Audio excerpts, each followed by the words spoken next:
ang naganap na extraordinary rendition o kidnapping kay dating Pangulong Rodrigo Duterte ay isang seryosong paalala na ang batas ay hindi dapat ginagamit bilang sandata para sa politika o personal na interes.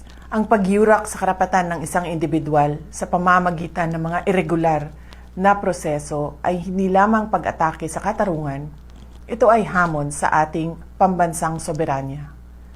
Ang isang tunay na malayang bansa ay pinapatakbo ng sariling mga institusyon na malaya mula sa anumang panlabas na panghihimasok o dikta.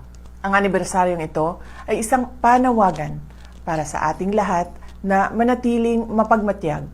Kailangang manatiling malaya, tapat at matatag ang ating mga institusyon laban sa anumang pagsubok na baluktutin ang hustisya.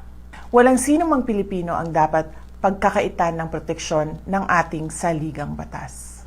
Sama-sama nating itaguyod ang isang Pilipinas kung saan ang batas ay kalasag ng katarungan at ang ating soberanya ay iginagalang ng lahat.